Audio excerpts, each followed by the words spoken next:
کراچی میں رمضان المبارک میں جگہ جگہ مختلف فلاحی تنظیموں کی جانب سے مستحق افراد کے لیے افطار کا اہتمام کیا جاتا ہے۔ وہیں کراچی کی معروف چھیپا فاؤنڈیشن کے ہیڈ آفس پر روزانہ کی بنیاد پر 60,000 سے زائد افراد کو افطار ڈنر کرایا جاتا ہے۔ رپورٹ کریں گے عمران حفیظ۔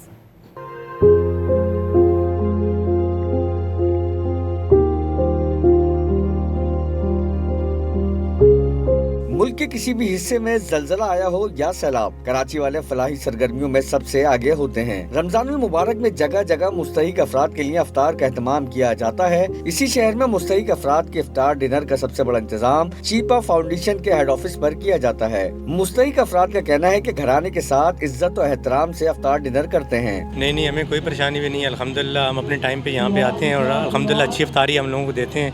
کبھی یہ نہیں دیکھا ان لوگوں نے کہ یار کوئی امیر ہے غریب ہے، سب ایک ساتھ میں کھڑے ہیں، سب کو اچھی افطاری دیتے ہیں۔ بریانی ہے، زردہ ہے اور افطار میں ساری چیزیں، پکوڑے، رول ہے، سموسے۔ چھیپا فاؤنڈیشن حکام کے مطابق صرف ہیڈ آفس پر روزانہ 60,000 سے زائد افراد کے لیے افطار ڈنر کا انتظام کیا جاتا ہے، جبکہ شہر کے دیگر مقامات پر بھی افطار ڈنر کا اہتمام کیا جاتا ہے۔ رمضان افطار تو اسپیشلی ہم اس لیے لگاتے ہیں کہ روزہ دار آتے ہیں، ان کی روزہ افطاری کے لیے اسپیشل بندوبست کیا جاتا ہے چھیپا صاحب کی ہدایت پر۔